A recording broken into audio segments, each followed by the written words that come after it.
प्रणाम मित्रों। परम पूज्य गुरुदेव परम वंदनीय माता जी की दिव्य उपस्थिति को साक्षी मानते हुए माँ गायत्री के महामंत्र के साथ मैं अपनी बात को आरंभ करना चाहता हूँ। और जिस माँ गायत्री के महामंत्र को हम लोग कहने जा रहे हैं, वो मंत्र यदि हम लोग ध्यान से देखें तो प्रकाश के अवतरण को साकार करने का मंत्र है, और जिसको हम लोग प्रकाश कह करके पुकारते हैं, लाइट कहते हैं। उस प्रकाश के भी दो आयाम अस्तित्व में हैं। एक तो वो है जो बाहर की ओर है और एक प्रकाश भीतर की ओर है। बाहर का जो प्रकाश है उसकी तो अपनी एक निर्धारित समय सीमा है, एक्सपायरी डेट है। दीपक तभी तक जल पाता है जब तक कि तेल होता है।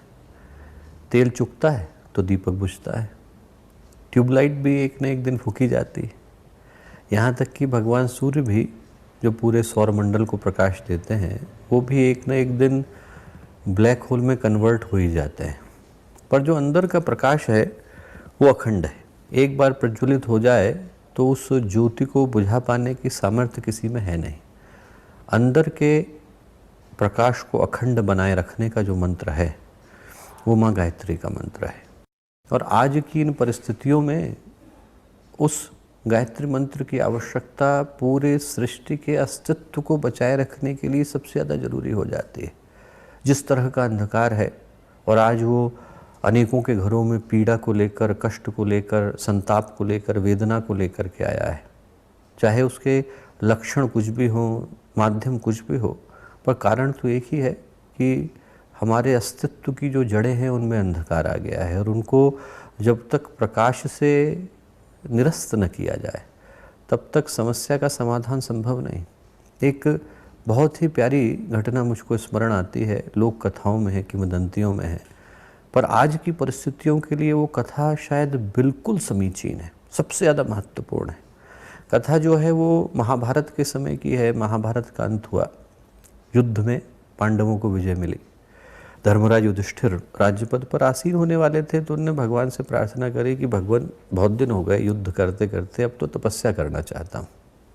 भगवान ने कहा कि युधिष्ठिर समय नहीं आया, कलयुग आने वाला है, और ये आवश्यकता है समय की कि आप अभी राज्य पद पर आसीन होकर राज्य को स्थिर करो, क्योंकि कलयुग का प्रवेश किसी भी क्षण हो सकता है। तो पांचों पांडव बोले कि हम कैसे मान लें कलयुग आने वाला है। तो भगवान ने कहा कि एक काम करो, आप पांचों भाई चार अलग अलग दिशाओं में जाओ। नकुल और सहदेव तो जुड़वा थे, तो वो एक दिशा में गए, बाकी के सभी भाई अलग अलग दिशा में गए। उन्होंने कहा कि आप शाम को लौट करके आना और रिपोर्ट करना कि क्या देखा। तो युधिष्ठिर लौटे। भगवान ने पूछा कि क्या देखा। युधिष्ठिर ने कहा कि साहब बड़ा विचित्र दृश्य देखा मैंने। बोले क्या देखा। बोले ये देखा कि एक हाथी है, बहुत ही चमकदार हाथी है। बोले उसके ऊपर बहुत चमक थी, पर पीछे से पूरा अंधेरा था, आगे से चमक रहा था। और बोले वो जो हाथी था उसके दो ही पाँव थे। बोले चार कान थे, एक ही आँख थी, और सरपट भगा चला जा रहा था। मुझे समझ में नहीं आया इसका क्या अर्थ है भगवान। तो भगवान कृष्ण बोले कि जो तुमने देखा युधिष्ठिर, वो कलयुग को देखा। बोले कलयुग में समय ऐसा आएगा कि बाहर की चमक तो बहुत होगी, भीतर से अंधकार होगा। अब बोले उस समय में जो पुरुषार्थ चतुष्टय कहलाते हैं, धर्म अर्थ काम मोक्ष, बोले उसमें से दो के पहिए चले जाएंगे। लोग धर्म को भूल जाएंगे, मोक्ष को भूल जाएंगे, सिर्फ अर्थ और काम याद रहेगा। और बोले उस समय में लोग सुने सुनाए पर भरोसा करेंगे, आंखों से देखने पर भरोसा नहीं करेंगे। इसलिए चार चरकाने आँखें एक, जो किसी ने कह दिया आदमी मानने को तैयार है। वो ऐसे व्यक्ति आपने मान लिया, अपनी ओर से देखा नहीं, सिर्फ आदमी सुने सुनाए पर भरोसा कर रहा है। युधिष्ठिर की शंका का समाधान हुआ। भगवान ने भीम से पूछा आपने क्या देखा। भीम ने कहा कि साहब बड़ा विचित्र दृश्य देखा भगवान। बोले क्या देखा। बोले ये देखा कि एक जगह पर गाय अपने बछड़े का दूध पी रही है। इसका क्या अर्थ है भगवान। बोले इसका अर्थ ये है कि कलयुग का जब समय आएगा भीम, तो माता पिता अपने बच्चों को बेचने में भी संकोच नहीं करेंगे। बोले कि वो उनके आश्रय पर लेने पर भी संकोच नहीं करेंगे। भीम की शंका का समाधान हुआ। अर्जुन से पूछा, अर्जुन आपने क्या देखा। अर्जुन ने कहा कि साहब मैंने भी बड़ा विचित्र दृश्य देखा। मैंने देखा कि एक मनुष्य का शव पड़ा है, गिद्ध नोच नोच करके खा रहे हैं, और उन गिद्धों के पंखों पर वैदिक मंत्र लिखे हुए हैं। बोले मुझे अर्थ समझ में नहीं आया। भगवान बोले कि अर्जुन, जो आपने देखा वो कलयुग का दृश्य देखा। बोले आपने देखा तो ऐसा समय आएगा जब ऐसे लोग पैदा होंगे जो वैदिक मंत्रों को तो जानते होंगे, पौरोहित्य का कार्य भी करते होंगे, पर उनको मृतक भोज करने में संकोच नहीं होगा। मनुष्य का शव पड़ा हुआ है, उनको भोज करने की सूझेगी। अर्जुन की शंका का समाधान हुआ। नकुल से पूछा कि तुमने क्या देखा? नकुल बोले कि साहब मैंने बड़ा भगवान विचित्र दृश्य देखा। बोले मैंने देखा कि दो छोटे छोटे कुंड हैं और उन कुंड में एक बीच का कुंड भी है। तो पहले कुंड का पानी भी दूसरे में जाना चाहिए, तीसरे का भी जाना चाहिए, पर पहले का सीधा तीसरे में चला जाता है, दूसरा सूखा रह जाता है, जबकि दोनों की नालियां जो है दूसरे वाले में ही खुलती है। ऐसा क्यों भगवान? भगवान बोले कि तुमने जो देखा वो बड़ा कलयुग का मर्म का दृश्य देखा। बोले कलयुग में जब समय आएगा तो प्रशासन और कोषाध्यक्ष, बोले ये दोनों को मिलकर प्रजा को उनका वत्सल होना चाहिए, उनका पोषण करना चाहिए, प्रजा का पोषण करना चाहिए। पर प्रशासन और कोषाध्यक्ष आपस में पैसा बांट लेंगे, प्रजा को कुछ नहीं मिलेगा। सरकार भी टैक्स लगा देगी, बैंक भी टैक्स लगा देगा, व्यक्ति के पास बचेगा नहीं। सहदेव से पूछा कि तुमने क्या देखा? सहदेव ने कहा कि भगवान मैंने तो बड़ा ही विचित्र दृश्य देखा। क्या देखा? बोले ये देखा कि एक पहाड़ है, पहाड़ के ऊपर से एक चट्टान सरपट भगी चली आ रही है। बहुत बड़ी चट्टान है और जब वो तेज़ी से भग रही है तो उसके गिरने के साथ साथ उसके साथ वृक्ष टूट रहे हैं, उसके साथ बहुत सारी चीज़ें टूटती चली आ रही हैं। और बिल्कुल जब वो नीचे खाई में गिरने को होती है तो एक सूखा तिनका आकर के उसको रोक लेता है। उस तिनके के सहारे पे वो चट्टान रुक जाती है। इसका क्या मर्म है? बोले सहदेव तुमने कलयुग का समाधान देखा। क्या समाधान देखा? बोले जो तुमने गिरते देखा वो धर्म को गिरते देखा। बोले जब कलयुग का समय आएगा तो धर्म बुरी तरह से धराशायी होगा और उसके साथ साथ बड़े बड़े वृक्ष गिरेंगे, अहिंसा जाएगी, अपरिग्रह जाएगा, अस्तेय जाएगा, न्याय जाएगा, सदाचार जाएगा। ये सारे के सारे जो धर्म के आश्रय पर खड़े होने वाले मानवता के गुण हैं वो सब धराशायी होंगे। बोले अंत में सिर्फ एक छोटा सा गायत्री का मंत्र उस धर्म को गिरने से रोकेगा। 9 शब्द का 24 अक्षर का मंत्र। बोले वो जो नाम का जप है, वो गायत्री मंत्र का जप है, वो कलयुग का आधार है। तुमने देखा कि जब अंधकार ज़्यादा होगा तो उस अंधकार को थामने की सामर्थ्य सिर्फ एक मंत्र के अंदर आएगी। और आज का समय वही समय है। जो पांडवों ने दृश्य देखा वो हम लोगों की आंखों के सामने घट रहा है और उसको थामने की जो सामर्थ्य देखी वो हम लोगों के पास है। तो एक बार उसी माँ गायत्री के मंत्र का स्मरण करते हुए इस भाव के साथ कि हम लोग धर्म को संभाल पाने की सामर्थ्य को विकसित कर सकें और मानवता को एक नई दिशा, नई सोच दे पाने की सामर्थ्य विकसित कर सकें, इस भाव के साथ माँ गायत्री का महामंत्र साथ साथ ओम भूर्भुवः स्वाहा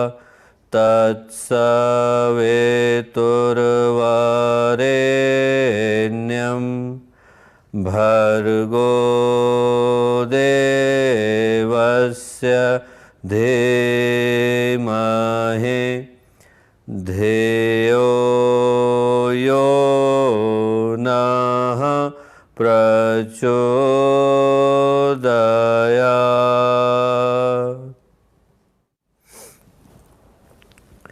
परम पूज्य गुरुदेव परम वंदनीय माता जी के दिव्य सानिध्य में आज के इस पवित्र अवसर पर भगवान हनुमान की जयंती का शुभ अवसर, और इस शुभ अवसर पर आज के इस ई माध्यम से इस कार्यशाला का, इस दीप यज्ञ के आयोजन का हिस्सा बन रहे सभी हम लोगों के भाई बहन, गायत्री परिवार के सभी परिजनगण, प्यारे भाई और बहनों, मित्रों, आज एक अविस्मरणीय सौभाग्य का अवसर और साक्षी और सहयोगी बन पाने का हम लोगों को एक मौका मिल रहा है।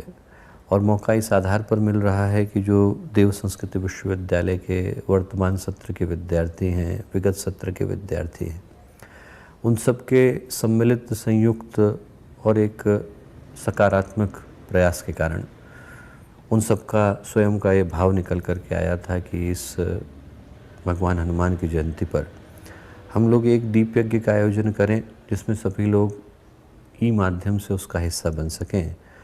और उसके पीछे का उद्देश्य एक ही था कि आज की इन चुनौतीपूर्ण परिस्थितियों में, विषम परिस्थितियों में सभी उन आत्माओं के लिए जो लोग कष्ट के दौर से गुजर रहे हैं, अनेकों ऐसे हैं जो इस संताप का शिकार हो चुके हैं और अनेकों ऐसे हैं जिनके परिवारों में बहुत ही दुख का, कष्ट का वातावरण है। उनके यहाँ सौभाग्य लौटे, उनके यहाँ शांति आए, उनके यहाँ मन की शांति हो, परिवार की शांति हो, इस भाव के साथ इस दीप यज्ञ का आयोजन किया जा सके।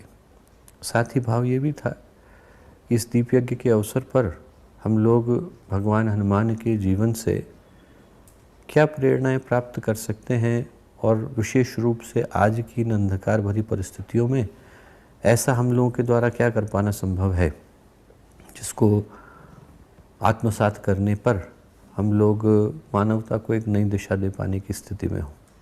इन विषयों पर चिंतन और मंथन करने के लिए आज के इस अवसर का आयोजन किया गया है। तो सबसे पहले तो भगवान हनुमान की जयंती के अवसर पर सभी को बहुत सारी शुभकामनाएं, मंगल कामनाएं हम लोग प्रदान करते हैं। जब हम लोग इस विषय में सोचते हैं दोस्तों कि भगवान हनुमान के जीवन से किन प्रेरणाओं को ग्रहण कर पाना हम लोगों के लिए संभव है, तो एक बार इस ओर दृष्टि दौड़ा लेनी उचित हो जाती है कि जो भगवान हनुमान का जीवन है वो शायद अकेला ऐसा जीवन है जिनको हम महापुरुषों की एक लंबी सूची में, लंबी श्रृंखला में अद्वितीय, अतुलनीय कह सकते हैं।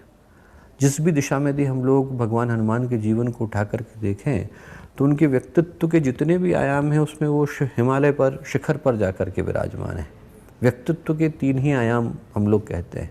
एक तो कर्म का आयाम है, और यदि कर्म शिखर पर जाकर के उपस्थित होता है तो व्यक्ति के अंदर कर्तव्य निष्ठा आती है, कर्म निष्ठा आती है, निष्कामता आती है, निरहंकारिता आती है। और यदि भावनाएं हैं वो शिखर पर जाकर के उपस्थित होती हैं तो भक्ति में बदल जाती हैं, श्रद्धा, समर्पण, निरहंकारिता में बदल जाती हैं। तीसरा आयाम बुद्धि का है। बुद्धि यदि शिखर पर जाकर के उपस्थित होती है तो फिर ज्ञान में, प्रज्ञान में, विज्ञान में, बोध में, इनमें बदल जाती है। यदि हम भगवान हनुमान के जीवन को उठा करके देखते हैं तो शायद एक लंबी श्रृंखला में, जबकि भारत के अंदर महापुरुषों की कमी नहीं है, हर इतिहास का पन्ना अनेकों महापुरुषों के जीवन चरित्र, उनके व्यक्तित्व की विशालता के वर्णन से सराबोर है। और उस लंबी सूची में यदि हम भगवान हनुमान को देखते हैं तो ऐसा लगता है कि जैसे भगवान सूर्य का उदय हो गया। लगभग जीवन का हर आयाम शक्तिशाली होते हुए, बलवान होते हुए, जहाँ पर तुलसीदास जी उनके लिए लिखते हैं कि रामदूत अतुलित बलधामा, अंजनी पुत्र पवन सुत नामा। अतुलित बलधामा, अतुलित बल है, उनके बल की तुलना नहीं की जा सकती। तो एक अतुलनीय बल के स्वामी, शक्ति के स्वामी और साथ साथ ज्ञान के स्वामी। भगवान कहते हैं उनके लिए कि जय हनुमान ज्ञान गुण सागर, जय कपीस तिहु लोक उजागर। तीनों लोकों के एक एक कण का बोध जिनको है, ऐसे ज्ञान वाले भगवान हनुमान, जिनके अंदर आप कर्तव्य निष्ठा को भी देखते हैं, जिनके अंदर आप बल को भी देखते हैं, शक्ति को भी देखते हैं, भक्ति को भी देखते हैं। और ऐसा अद्भुत सामंजस्य कहीं और देखने को नहीं मिलता, जहाँ पर व्यक्ति के पास बल भी हो और भक्ति भी हो। शक्ति के साथ भक्ति का सामंजस्य यदि कहीं पर देखने को मिलता है तो भगवान हनुमान के जीवन में देखने को मिलता है। और उनके जीवन से जितनी भी प्रेरणाएं प्राप्त की जाएं उतनी कम ही है। पर यदि हम लोग विशेष रूप से आज के परिप्रेक्ष्य में देखना चाहें कि आज की इन चुनौतीपूर्ण परिस्थितियों में जब सर्वत्र हाहाकार सा मचा दिखाई पड़ता है, आदमी कष्ट में, पीड़ा में, तकलीफ में, और इस बार की वेदना तो बहुत ही अद्भुत है। और समयों में आदमी मदद करने के लिए आगे आना चाहता था, मदद करना चाहता था। आज की परिस्थितियां तो इतनी विषम हैं कि इस वैश्विक संक्रमण की परिस्थिति में अपने जो है अपनों का दाह संस्कार भी नहीं कर पा रहे हैं। व्यक्ति के घर में तकलीफ होती है, वो उनसे ढंग से मिल भी नहीं पाते, बात भी नहीं कर पाते। व्यक्ति अकेले में ही अपने आप में सिमट करके रह गया है। और ऐसी परिस्थितियों में हमारे द्वारा ऐसा क्या कार्य संपन्न हो सकता है जहाँ पर भगवान हनुमान के जीवन से प्रेरणा लेकर हम लोग समाज को एक नई दिशा दे पाने की स्थिति में हों। और ये जो पुकार है, आवाहन है, जो आज की आवाज़ है, वो सिर्फ देव संस्कृत विश्वविद्यालय के विद्यार्थियों के लिए नहीं है, बल्कि समस्त गायत्री परिजनों के लिए, उन सभी लोगों के लिए है जिनके हृदय में कहीं पर भी कोई कुछ अच्छा करने का भाव है, और मैं समझता हूँ हर व्यक्ति के हृदय में भाव है। हर व्यक्ति अच्छा करना चाहता है, सिर्फ उसको एक दिशा देने की आवश्यकता है कि हम लोग किधर जाएं, क्या करें और कैसा करके समाज को एक नई दिशा दे पाने की स्थिति में हो। और उसके लिए भगवान हनुमान के जीवन से अनेकों प्रेरणाएं हैं जिसको कि हम लोग ग्रहण कर सकते हैं। जो पहली प्रेरणा, बल्कि यूँ कहूँ कि जो पहली अपेक्षा भगवान हनुमान की हम में से प्रत्येक के जीवन के प्रति रही होगी, वो शायद ये रही होगी कि हमारे अंदर का देवता जाग जाए। हमारे अंदर के देवता को जगाने का जो सूत्र है, संकेत है, वो भगवान हनुमान के जीवन में कदम कदम पर देखने को मिलता है। मनुष्य का जीवन हम लोगों को मिला है। जो इस आवाज़ को सुन पा रहे हैं वो मनुष्य हैं, जो बोल रहे हैं वो मनुष्य हैं, जो भी जिस भी माध्यम से इस घटना का हिस्सा बन रहे हैं वो सभी मनुष्य हैं। और हम लोग एक बात को स्पष्टता के साथ जानते हैं कि मनुष्य का जीवन सौभाग्य भी है, संभावना भी है। ऊपर उठना शुरू करे तो व्यक्ति के अंदर विवेकानंद बनने की, गुरुदेव बनने की, ऋषि बनने की, मुनि बनने की संभावना है। एक तरफ का दरवाज़ा खुलता है तो उन्नति की राहें तैयार होती हैं, उत्कर्ष की कहानियाँ लिखी जाती हैं। एक तरफ उत्थान है, ऊपर उठते उठते व्यक्ति शिवाजी बन जाता है, परशुराम बन जाता है, सुखदेव बन जाता है, अष्टावक्र बन जाता है, नचिकेता बन जाता है, ध्रुव बन जाता है, उद्दालक बन जाता है। उसके अंदर ऐसी संभावनाएं जागृत होती हैं जहाँ पर व्यक्ति ऋषि मुनि और यहाँ तक कि बढ़ते बढ़ते व्यक्ति परमात्मा में बदल जाता है। कुछ व्यक्तित्वों के पास आप जाकर के बैठे हैं, गुरुदेव जैसे व्यक्तित्वों के पास आप जाकर के बैठे तो लगता है भगवान से मिलकर के आए। उनमें और भगवान में कोई अंतर नहीं, प्रकाश है, तप है, पुण्य है, बोध है, ज्ञान है। ऐसे व्यक्तित्वों के पास बैठकर आदमी अपने जीवन को एकदम नवीनीकरण के साथ महसूस कर पाता है। उसके अंदर चित्त के जो कलुष हैं वो धुल जाते हैं, अंदर का अंधकार क्षीण हो जाता है, विचार निस्पंद हो जाते हैं, भावनाएं प्रकाशित हो जाती हैं। तो इंसान के पास एक संभावना है जहाँ पर वो ऊपर उठता है तो प्रभु में बदल जाता है, परमात्मा में बदल जाता है। नीचे गिरता है तो वही व्यक्ति अपराधी बन जाता है, दुष्ट बन जाता है। वही व्यक्ति गिरते गिरते पिशाच बन जाता है। नीचे का द्वार पशु बनने की ओर है, ऊपर का द्वार परमात्मा बनने की ओर है। वही व्यक्ति गिरना शुरू करे तो अंगुलीमाल बनता है, उठना शुरू करे तो बुद्ध बनता है। वही व्यक्ति गिरना शुरू करे तो डाकू बनता है, उठना शुरू करे तो महर्षि बनता है।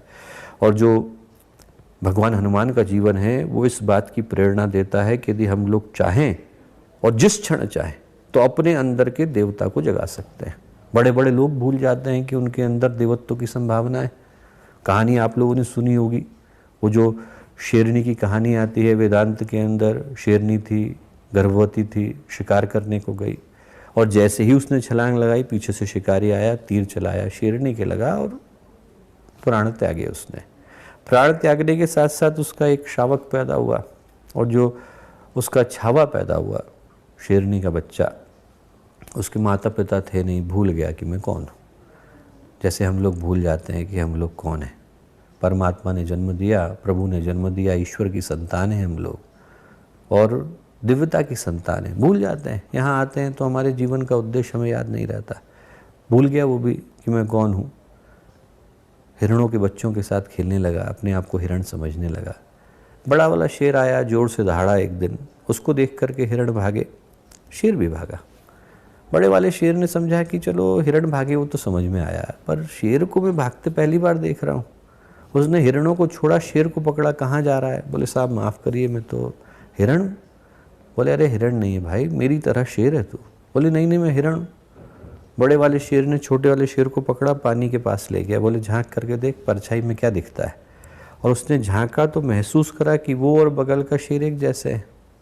वो दहाड़ा तो उस शेर की दहाड़ भी लौट करके आई, शेर शेर बन गया। शेर भी भूल जाता है कि वो शेर है, उसको स्मरण कराने के लिए कि वो शेर है एक और शेर की जरूरत पड़ती है। जब वो दहाड़ता है तो इस शेर की दहाड़ लौट करके आती है। वैसे ही जब भगवान हनुमान भूल जाते हैं, ये भूल जाते हैं कि उनके अंदर की शक्ति क्या है। वो भगवान हनुमान आप कल्पना करके देखो जिनके अंदर इतनी शक्ति थी, अतुलित बल धामा, कि वो भगवान सूर्य को ये समझ करके खाने के लिए लपके कि ये सेब है। आप कल्पना करके देखो कि उन व्यक्तित्व के अंदर शक्ति कितनी रही होगी जिनको भगवान सूर्य सेब के बराबर समझ में आते हैं। और जब उनको श्राप लग गया और भूल गए कि हमारे जीवन का उद्देश्य क्या है, तो जामवंत को याद दिलाना पड़ा, का चुप साधी रहा बलवाना। और तब हनुमान जी की जो छलांग निकल करके आई तो एक छलांग में समुद्र को उन्होंने नाप करके दिखाया। जब रामचरितमानस में गणना चलती है तो लोग बोलते हैं, जामवंत बोलते हैं कि साहब मेरे जवानी के दिन होते तो मैं चला जाता, अब संभव नहीं है। बहुत सारे लोग बोलते हैं, अंगद बोलते हैं कि मैं, कोई बोलता है 50 योजन चला जाऊंगा, कोई कहता है मैं 100 योजन चला जाऊंगा। अंगद कहते हैं कि मैं शायद लंका तक पहुंच तो जाऊं पर लौट करके नहीं आ पाऊंगा, पहुंच सकता हूं, लौट के नहीं आ सकता। वहीं हनुमान जी की जब शक्ति लौट करके आती है तो बोलते हैं पहुंचना लौटना तो बहुत छोटी सी बात है, एक छलांग में इस समुद्र को पार कर सकता हूँ, एक छलांग में। आप कल्पना करके देखिए, व्यक्ति के अंदर की शक्ति जाग जाए तो व्यक्ति भगवान में बदल जाता है। और जब भगवान गीता में देवताओं के गुण बताते हैं तो उसमें सबसे अंत में कहते हैं नम्रता, सबसे पहले कहते हैं अभय। देवत्व का जो पहला गुण है वो है अभय, निर्भयता। आज की परिस्थितियों में जो आवाज़ है वो यही है कि हमारे अंदर की शक्ति लौट के आए। परिस्थितियाँ कितनी भी विषम हो सकती हैं, पर यदि व्यक्ति मनस्थिति को विषमता के साथ त्याग करके बैठ जाता है, निराश होकर के बैठ जाता है, नकारात्मकता का शिकार हो जाता है, तो चीज़ें खराब हो जाती हैं दोस्तों। कितना भी सुंदर दृश्य हो, पर यदि आँख की झिल्ली जो है खराब हो जाए तो आदमी को दिखाई थोड़ी पड़ता है। कितना भी बढ़िया संगीत बज रहा हो और जो टिम्पैनिक मेम्ब्रेन है वो काम करने से मना कर दे तो संगीत का आनंद आता है क्या? कितना भी बढ़िया जिंदगी में अच्छा काम चल रहा हो, पर यदि आदमी के दृष्टिकोण के अंदर नकारात्मकता आ जाए तो चीज़ें खराब हो जाती हैं। दूध का जो स्वभाव है वो जहरीला थोड़ी है, पर दूध यदि सांप के मुंह में जाता है तो जहरी बन जाता है। वैसे ही यदि गंगा जी के अंदर आकर के जो है गंदा पानी गिरता है तो गंगा जल में बदल जाता है। तो हमारे लिए जो आज के समय में एक ही मंत्र भगवान हनुमान देते हैं वो ये देते हैं कि हम अपने अंदर की सकारात्मकता को जिंदा करें, सार्थकता को जिंदा करें, शक्ति को जिंदा करें, ताकत को जिंदा करें। आदमी के अंदर ताकत होती है, उसके अंदर शक्ति होती है, उसके अंदर सकारात्मकता होती है, उसके अंदर प्रकाश होता है, उसके अंदर बल होता है, तो फिर आदमी पत्थर भी उछालता है तो आसमान में छेद होता है। उसके अंदर इतनी ताकत आती है कि उसके संकल्प के आधार पर तूफानों के रुख बदल जाते हैं। और ये समय ऐसे ही हमारे अंदर की शक्ति को जगाने का है। आप कल्पना करके देखिए कि जब भगवान राम और भगवान लक्ष्मण को मूर्छा लग गई और सारे अंदर जो है सेना के अंदर खलबली मच गई कि अरे भगवानों को मूर्छा लग गई, अब क्या होगा। भगवान राम रो रहे थे, भगवान लक्ष्मण जो है मूर्छा में थे। ऐसे में संकट मोचक के रूप में कौन निकल करके आए? हनुमान निकल करके आए। हनुमान गए और वो वहाँ से संजीवनी को तो छोड़ दीजिए, पूरे पहाड़ को ही उठा करके लाए।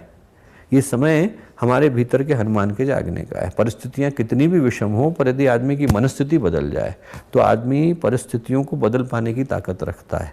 हम लोगों को अपने अंदर की शक्ति को जगाने की आवश्यकता है। आज का जो अंधकार है वो भगीरथों को पुकारने के लिए आया है कि आप जागो तो सही, आप अपनी तपस्या को पहचानो तो सही, आप अपने अंदर के पुण्य को पहचानो तो सही, आप अपने अंदर के प्रकाश को पहचानो तो सही।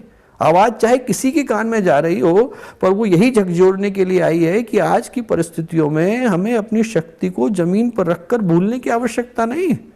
ये समय नवोन्मेष के साथ खड़े होने का है, पूरी ताकत के साथ, पूरी शक्ति के साथ जो बन पड़े वो करने का है। जब भगवान को लगा कि समुद्र पर पुल बनाने की आवश्यकता है तो जिसके पास जो ताकत थी वो आगे आया कि नहीं आया? किसी ने पत्थर उछाला तो किसी ने रेत ला करके दी। गिलहरी के पास इतनी ताकत थी कि वो रेत लेकर के आई, तो क्या हम रेत लेकर के नहीं आ सकते? इतना तो हम लोग कर ही सकते हैं कि जितनी भगवान ने शक्ति दी है, ताकत दी है, उतना हम आज के इस महायुद्ध को शांत करने के लिए अपनी आहुति दें। यही भगवान हनुमान हमें सिखाते हैं। किसी के अंदर शक्ति को छीन होने की आवश्यकता नहीं है। ये आवाज आपके कान में जाए, आप खड़े हो जाइए और आपको लगे कि जो हमसे बन पड़े वो हम करेंगे और करके दिखाइए। ये जो समय है वो भगवान हनुमान का इसी प्रार्थना का है। और भगवान हनुमान के जीवन से क्या प्रार्थना आती है, क्या संदेश आता है, क्या अपेक्षा आती है दोस्तों? दूसरी आती है देवत्व की। देवता उसको बोलते हैं जो देना जानते हैं। भगवान का नाम ही है संकट मोचक। संकट मोचक जो दूसरे के संकट को दूर करे, जो देना जानता है वो देवता बन जाता है। वो देवता थोड़ी है जो सीरियलों में दिखाते हैं कि बादलों के ऊपर बैठे हुए हैं, अप्सराओं का नृत्य देख रहे हैं, वो देवता नहीं है। देवता वो है जिनके शरीर तो हमारे जैसे हैं, पर उनकी भावनाएं बदल गई, चिंतन बदल गए, उनकी चेतना बदल गई, उनका व्यक्तित्व बदल गया, उनके दृष्टिकोण बदल गया। आदमी ऊंचा सोचता है, अच्छा करता है, उसकी भावनाएं अच्छी होती है। जिसकी भावनाएं अच्छी होती है, जिसका चिंतन अच्छा होता है, जिसका व्यक्तित्व परिमार्जित होता है, वो देवता बन जाता है। कहानी आती है, पूज्य गुरुदेव ने लिखी है। जो लोग पहली बार सुन रहे हैं इस बात को, उनसे कहूँगा प्रज्ञा पुराण जरूर पढ़ें। प्रज्ञा पुराण में गुरुदेव ने एक बहुत अच्छी कहानी लिखी है, और कहानी लिखी है कि नारद ऋषि गए विधाता के पास बोले कि साहब आपने बड़ा भेदभाव किया आपकी सृष्टि में। भगवान ने कहा क्या भेदभाव किया? बोले आपने देवताओं को तो अच्छा अच्छा दे दिया है, स्वर्ग में बैठे हुए हैं, उनको जो है यज्ञ का भाग मिलता है, उच्च श्रवा घोड़ा उनके पास है, उनके पास कामधेनु गाय है, सारे रत्न उनके पास है। असुर जो है वो पड़े हुए पाताल में, अंधकार में है, लोग उनको गाली देते हैं, उनके ऊपर जो है बहुत सारे लांछन लगते हैं, पर दोनों ही तो आपके पुत्र हैं। दिति से जो है दैत्य पैदा हुए और अदिति से आपके देवता पैदा हुए, फिर ये अंतर कैसे है? भगवान बोले कि साहब हमने कोई भेदभाव नहीं किया, आदमी को कर्म के अनुसार मिलता है। बोले यदि जन्म के अनुसार मिलता तो रावण तो विश्रवा का जो है वंशज था, बोले उसको ऋषि पुत्र होने के नाते ज़्यादा पवित्र होना चाहिए था, वो तो राक्षस बन गया। और बोले कि जो बलि थे, प्रहलाद थे, विरोचन थे, तो दानवों के कुल में पैदा हुए थे, सारे के सारे जो है वो भगवान के भक्त कहलाए, इन सबको देवताओं से भी ज़्यादा सम्मान मिलता है। बोले कर्म से तय होता है। बोले मैं आपको परीक्षा करके बताता हूँ। विधाता बोले देवर्षि आप एक काम करिए, सबको बुलाइए खाना खाने पे शाम को, अच्छा सा खाना खाएंगे। बोले ठीक। सबको खाने पे बुलाया गया। सबसे पहले दानव आ गए, भगवान आए, भगवान ने मंत्र वगैरह बोला और बोले कि देखिए साहब खाना सबको मिलेगा पर एक छोटी सी शर्त है। बोले आपकी कोहनी नहीं मोड़नी चाहिए, खाना खा लो, बिना कोहनी को मोड़े खाना खा लो। सारे दानवों ने एक दूसरे का मुंह देखा कि साहब कोहनी के बगैर कैसे खाएं, सबने उछाला उछाला खाना फैल गया, सब गुस्सा होकर के गए। बोले अरे भगवान ने बेकार में बुलाया, टाइम वेस्ट कराया। बोले कि खाना खिलाना नहीं था तो यूँ बोल देते, हम कैसे खाएंगे बिना कोहनी को मोड़े, खिला ही नहीं सकते, खा ही नहीं सकते। अब बारी आई देवों की, देवता आकर के बैठे और वही भगवान ने उनको वही शर्त बोली कि आप खाना तो मिलेगा पर जो खाना है वो आपको बिना कोहनी को मोड़े खाना है। देवता तुरंत समझ गए कि हमें अपनी रोटी को मिल बांट करके खाना है। हर देवता ने अपने से बगल वाले को खिलाया तो सबका पेट भर गया। बस देवर्षि नारद की समझ में आ गया कि जो अपनी रोटी को मिल बांट करके खाना जानता है वो देवता कहलाता है, जो देना जानता है वो देवता कहलाता है। आज का समय ऐसे ही देवताओं का समय है। भगवान यही तो कह रहे हैं कि आज के समय में न जाने कितने लोग कष्ट में, हम लोगों को बस अपना खाना इसी तरह से खिलाना है, एक और दूसरे का पेट भर जाए, एक और व्यक्ति के रखवाले हम लोग बन जाएं, ये आज का समय कह रहा है। और कितने लोग हैं गायत्री परिवार के जो अद्भुत उदाहरण के रूप में सामने आए।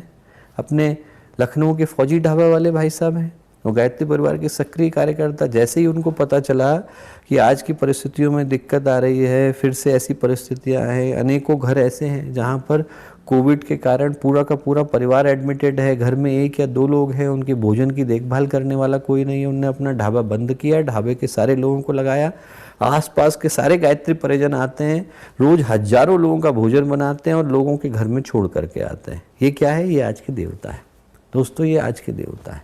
ये क्या है? बांटना जानते हैं। ये लोगों की समझ में आ गया कि कोरोना का इलाज तो डॉक्टर करेंगे पर करुणा हमारे हाथ में। हम लोग करुणा तो दिखा सकते हैं, हम लोग बांटना तो कर सकते हैं। ये हमारे हाथ में है, हमारे हाथ में है कि हम एक भूखे व्यक्ति को भोजन दे सकते हैं। भगवान हनुमान कहते हैं कि आप ये बांटना सीखो, संकट मोचक आपको बनना है, दूसरे के संकट को दूर करना आप सीखो। और भगवान क्या कहते हैं? भगवान कहते हैं कि भाई आदमी के पास यदि खाना नहीं हो बांटने को तो और चीज़ें हैं जो आदमी दे सकता है। तुकाराम की कहानी आती है। संत तुकाराम थे, छोटी सी झोपड़ी में रहते थे, छोटी सी झोपड़ी में रहते थे। भगवान विष्णु गए, भगवान शिव गए परीक्षा लेने के लिए। भगवान विष्णु ने दरवाज़ा खटखटाया, अंदर आ जाए। उन्होंने कहा आ जाइए साहब, पर हमारी झोपड़ी तो बहुत छोटी है, इसमें तो एक आदमी लेट सकता है, दो बैठ सकते हैं। मैं अकेला लेटा हुआ था, आप आओगे तो दोनों को बैठना पड़ेगा, आपको तकलीफ तो नहीं होगी घुटने मोड़ के बैठने में? उन्होंने कहा नहीं होगी साहब। भगवान विष्णु अंदर आ गए। भगवान शिव ने थोड़ी देर में दरवाज़ा खटखटाया, अंदर आ जाएं।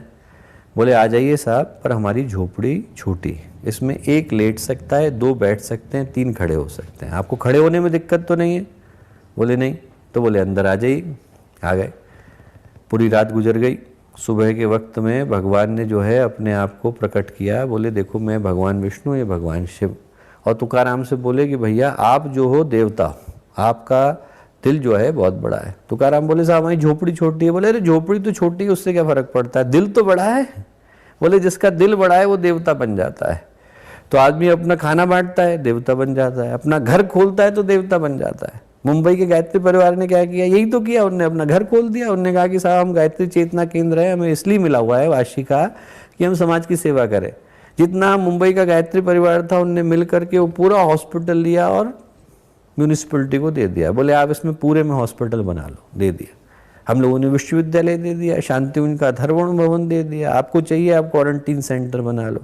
अभी हम लोग फिर से मेहनत कर रहे हैं कि हम लोग एक शांतिकुंज में हॉस्पिटल बना दें। एक हम लोग पूरी तरह से आईसीयू बना करके देना चाहते हैं कि हम बना करके दे दें कि सरकार ले ले और उसमें लोगों को जिसको आवश्यकता है उसको ले ले। तो ये खोल देने का काम हमारा है। हम लोगों से जो बन पड़े वो हमें करना है। आप कहेंगे साहब हम पे तो सेंटर भी नहीं है, हम पे तो जो है कोई ढाबा भी नहीं, हम क्या कर सकते हैं? अरे तो जो आपके हाथ में है वो आप कर सकते हैं। मोरबी के लोगों ने सबने 100 रुपए इकट्ठे करे और इकट्ठे करके उनने एक एम्बुलेंस खरीदी और दे दी कि साहब आप एम्बुलेंस ले जाओ, जिनके घर में तकलीफ है उनको ले जा करके दे दो। कलकत्ता में अपने गायत्री परिवार के जमशेदपुर में परिजन है, उनने क्या किया, उनने कहा कि मैं और कुछ नहीं कर सकता, तो 84 बार ब्लड डोनेट कराए, 6 बार प्लाज्मा डोनेट कराए कि अरे जाके किसी का तो हेल्प होएगी। तो आप ये सोचना, जितने बच्चे सुन रहे हैं, जितने विश्वविद्यालय के विद्यार्थी सुन रहे हैं, जितने अन्य लोग सुन रहे हैं, जितने परिजन सुन रहे हैं, आप ये सोचना हम क्या कर सकते हैं। एक ही सिद्धांत जो हमें भगवान हनुमान का आज की तारीख में समझ में आ रहा है वो ये आ रहा है, दे, हेल्प अदर्स। दूसरों को आवश्यकता है वो देने की आवश्यकता है। पहले तो ये देखें कि किसके लिए जरूरी है। जो लोग अशक्त हैं, बीमार हैं, तकलीफ में हैं, चेक करें गायत्री परिजनों में से किसी को तकलीफ तो नहीं है। हमारे अपने भाइयों में बहनों में किसी को तकलीफ है, हम उनकी मदद कर सकते हैं क्या? फ़ोन करके पूछ लें, उनको कोई आवश्यकता तो नहीं, उनको पहुंचा सकते हैं। वहाँ नहीं है, शांतिकुंज में पूछें, शांतिकुंज में कोई दिक्कत की आवश्यकता तो नहीं, पहुँचाएँ क्या? विश्वविद्यालय में पूछें क्या आपको कोई ज़रूरत तो नहीं, आपके पास पहुँचाएँ क्या? बाकी जगह पे पूछें, किसी को कोई ज़रूरत है वहाँ पर हम लोग क्या पहुँचा सकते हैं। जितना हमसे बन पड़े उतना हम लोग कर सकते हैं दोस्तों। और ये कर सकते हैं कि आदमी को मदद पहुंचा सकते हैं, सहायता पहुंचा सकते हैं। और कुछ नहीं कर सकते तो लोगों को धन्यवाद दे सकते हैं। जो लोग आगे जाकर के काम कर रहे हैं उनके घर में ये पूछ सकते हैं कि आपको कोई तकलीफ तो नहीं है। ठीक है कि हम लोग आज इस स्थिति में नहीं है कि हम जाके आगे कोरोना वॉरियर की तरह से खड़े हो जाएं, पर उनके घरों में तो पूछ सकते हैं कि आपको कोई दिक्कत तो नहीं है। लोगों के घरों में जरूरत की चीज़ों की आवश्यकता है, दवाई की आवश्यकता है, ये सारी चीज़ें। आर्थिक संसाधन हम न पहुंचा सकें तो हम दूसरी तरह की हेल्प पहुंचा सकते हैं।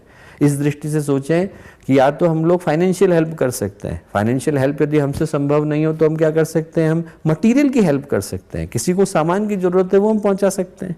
हमारे यहाँ पर अभी यूएस के परिजनों ने संकल्प लिया कि हम मिल करके 30 हॉस्पिटल के बेड देंगे। तो जो हॉस्पिटल के बेड देंगे, हमने कहा कि सरकार से कि आप ले लीजिए साहब, आप इसको ले लीजिए और आपको जब जरूरत पूरी हो जाए तो आप हमें दे देना, हम अपने हॉस्पिटल में इस्तेमाल कर सकते हैं। पर अभी के समय में आपको ज़्यादा ज़रूरत है, आप इसे रख लीजिए। ये क्या है? मटेरियल की हेल्प। और जिनसे मटेरियल की हेल्प संभव नहीं, वो साइकोलॉजिकल हेल्प कर सकते हैं। ऐसे बहुत से लोग हैं जिनको तकलीफ में उनके घरों में फ़ोन करके, काउंसलिंग करके, उनको सही डायरेक्शन दे के, गाइडेंस दे के, उनके दिल के भावों को साझा करके भी तो हेल्प कर सकते हैं। और वो भी संभव न हो तो हम प्रार्थना कर सकते हैं। आदमी के पास आध्यात्मिक उपचार हमेशा संभव है। व्यक्ति फाइनेंशियल हेल्प कर सकता है, मटेरियल की कर सकता है, स्पिरिचुअल कर सकता है, साइकोलॉजिकल कर सकता है। तो जो भगवान हनुमान दूसरी प्रेरणा देते हैं दोस्तों, वो ये देते हैं कि इस कठिनाई के समय में हम लोग देवता की तरह से आगे आए, देवता के रूप में बलवान बन के आए, निराश नहीं हो, नकारात्मकता को अपने पास फटकने न दें, ऐसी चीज़ को अपने पास न आने दें जिनसे हमारे जीवन की ऊर्जा गलत दिशा में जाती हो। हमें अच्छी दिशा में जाना है। हम बाकी जगहों पे हमारे को हर दृष्टि से पॉजिटिव रहने की आवश्यकता है। आदमी जो है अपने मन को पॉजिटिव रखे, चिंतन को पॉजिटिव रखे, भावनाओं को पॉजिटिव रखे और जो है बांटने के भाव को विकसित करें। और क्या कर सकते हैं? और भगवान हमें क्या प्रेरणा देते हैं? और भगवान दोस्तों हमें जवान बनने की प्रेरणा देते हैं। गुरुदेव बहुत अच्छा उदाहरण देते थे। गुरुदेव कहते थे जवान वो होता है जो वर्तमान में रहता है, जो आज के समय का उपयोग करता है। गुरुदेव ने कहा बच्चे वो हैं जो भविष्य की सोच रहे हैं, अरे कल क्या होएगा, फिर प्लानिंग बनाने में लगे हैं, सपने देख रहे हैं। जो ख्यालों में उलझे हुए हैं, गुरुदेव बोले वो बच्चे हैं। और बोले बूढ़े वो हो गए जो अतीत की कल्पनाओं में उलझे हुए हैं, हमने कल ये किया था, हमारी यादें। जो यादों में उलझा है वो बूढ़ा हो गया है, जो सपनों में उलझा हुआ है वो बच्चा ही रह गया है। और बोले जो आज में है, वर्तमान में है और आज के समय का बेहतर उपयोग करना जानता है वो जवान है। तो हमें दोस्तों आज के समय का बेहतर उपयोग करना है। इस समय का हम बेहतर उपयोग कर सकते हैं यदि हम लोग एक तो अपने स्वास्थ्य को बनाने के लिए सामाजिक अनुशासन, सामाजिक नियम, इन सब का पालन करते हुए गुरुदेव इतनी अच्छी परंपराएं दे करके गए हैं। स्वस्थ रहने के लिए योग है, आयुर्वेद है, स्वस्थ आहार है, स्वच्छ व्रत है, इन सब का पालन करते हुए अपनी दिनचर्या को संतुलित करने का सही समय है। एकदम जैसे शांति कुंज की दिनचर्या चलती है, आप इस समय शांति कुंज नहीं आ पा रहे हैं, आप अपने मन को, अपने चिंतन को शांति कुंज के हिसाब से सेट कर लीजिए। उठने का समय वही रखेंगे, बाद में गुरुदेव की आवाज़ में ध्यान को सुनेंगे, गुरुदेव की अमृतवाणी को सुनेंगे, स्वाध्याय के साथ शुरू करेंगे, उपासना के साथ शुरू करेंगे, दिनचर्या सही कर लीजिए। ये सोचिए कि इस समय में हम लोग अपने आप को ज़्यादा से ज़्यादा व्यस्त कैसे रख सकते हैं। गुरुदेव ने कहा भी है व्यस्त रहें, मस्त रहें। जो आज के समय में अपने आप को सबसे ज़्यादा व्यस्त रख सकता है उतना ज़्यादा मस्त हो सकता है। उपयोगी जो करेगा वो उपयोगी सोचेगा, जो अच्छा करेगा वो अच्छा सोचेगा। आदमी जो है अपने समय का बेहतर से बेहतर उपयोग करे तो चीज़ों का अच्छा निर्णय निकल करके आता है। बिना परिश्रम के तो कुछ मिलता नहीं। संस्कृत में एक बड़ा अच्छा श्लोक आता है कि भाई फल है पेड़ पर, तोड़ोगे तो मिलेगा। फल तो है पर तोड़ो तो मिलेगा। बोले अन्न है धरती के अंदर पर जोतो तो मिलेगा। बोले रत्न है खदान के अंदर पर खोदो तो मिलेगा। तो खोदना तो पड़ेगा, जोतना तो पड़ेगा, तोड़ना तो पड़ेगा। आदमी को उतनी मेहनत तो करनी पड़ेगी।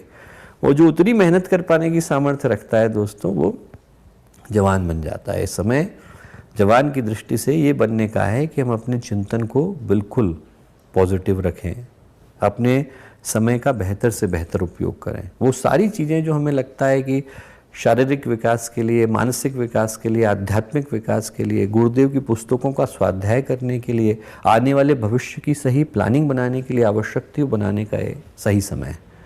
हमें लगता है कि साहब हम ये कर सकते थे, नई भाषा सीखना चाहते थे, सीख लीजिए। आपको लगता है कि कोई नया प्रोग्राम सीखने की आवश्यकता है, सीख लीजिए। जो आपसे बन पड़े वो आप अपने व्यक्तित्व के विकास के लिए इस समय में अपने समय का बेहतर उपयोग कर सकते हैं। वैसे भी गया हुआ रुपया एक बार वापस मिल जाता है, गया हुआ समय वापस नहीं मिलता। आदमी के पास सारा धन चला जाए कोई दिक्कत नहीं, दोबारा आ जाएगा। पर यदि समय चला गया तो आदमी दोबारा नहीं ला पाता। अंग्रेजी में एक बड़ी अच्छी कहावत आती है कि you waste time in 4 ways। आप जो है अपने समय को 4 तरीके से गंवाते हैं। कैसे? फर्स्ट, बाय डूइंग नथिंग, कुछ नहीं कर रहे हैं, खाली बैठे हुए हैं, गया। दूसरा, by doing something that does not need to be done, ऐसा काम करने में जिसको करना ही नहीं था, उसको करने में आदमी ने समय गुजार दिया अपना। या फिर bye doing something that was wrongly done, जो करना था उस तरीके से न करके आदमी ने गलत तरीके से किया। And bye doing something at the wrong time, जिस समय करना था तब नहीं किया और जब चला गया उस समय आदमी कर रहा है। तो आदमी ये सोचे कि इस समय हम समय का बेहतर से बेहतर उपयोग क्या कर सकते हैं। भगवान हनुमान प्रेरणा देते हैं कि हमारे अंदर बल आए, शक्ति आए। का चुप साधे रहा बलवाना। आप में से प्रत्येक व्यक्ति ये सोचे कि इस समय में हमारे अंदर का बलवान कैसे जाग सकता है। सोने की आवश्यकता नहीं, आप सबके सब अंगारे हैं। अंगारों के ऊपर राख चढ़ जाती है तो वो थोड़ा मध्यम हो जाता है। भगवान सूर्य के सामने भी बादल आ जाते हैं तो रोशनी नहीं आती, पर बादल के अंदर ताकत नहीं है कि सूर्य के प्रकाश को रोक सके। आप यही सोचना कि जो आज की परिस्थितियां बादल की तरह से हम छांट देंगे, भगवान सूर्य हम लोग अपने अंदर के प्रकाश को पैदा करेंगे और दुनिया में दोबारा से उजाले को लेकर के लौटाएंगे। तो पहला काम है हमारा बल जागे। दूसरा काम है कि हम लोगों को इस समय में संकट मोचक के रूप में उनकी मदद कैसे कर सकते हैं। तीसरा काम है कि हम अपने समय का बेहतर उपयोग कैसे कर सकते हैं। और भगवान हमें जो अंतिम बात सिखाते हैं, जो आज के समय की प्रेरणा है दोस्तों, वो ये है कि एक अद्भुत भक्ति सिखाते हैं। भगवान सिखाते हैं कि व्यक्ति ईश्वर परायण होकर, ईश्वर निष्ठ होकर भगवान के ऊपर पूर्ण भरोसा करके जीवन को कैसे जी सकता है। महर्षि रमण ने एक बहुत ही प्यारी बात कही है। उन्होंने कहा कि जो दुनिया की जितनी साधनाएं हैं उनका निष्कर्ष एक ही है कि व्यक्ति अपने आप को ईश्वर के प्रति, गुरु के प्रति पूर्ण रूपेण समर्पित कैसे कर सकता है, और जो कर सकता है उसका स्थान सर्वोपरि हो जाता है। इसीलिए राम दरबार में परिवार का हिस्सा न होते हुए भी हनुमान जी को सबसे आदर का स्थान मिलता है। क्यों? भक्ति के कारण, समर्पण के कारण। कहानी आती है और कहानी ये आती है कि लक्ष्मण जी ने पूछा भगवान राम से, उन्होंने कहा कि साहब इतने अच्छे अच्छे आपके भक्त हैं, शबरी हैं, केवट हैं, जटायु हैं, बड़े बड़े भक्त हैं, नल नील हैं। बोले नल नील को देखिए साहब, बोले तो आपका नाम लिख करके आपके ऊपर विश्वास के आधार पे पानी में पत्थर डाल रहे हैं।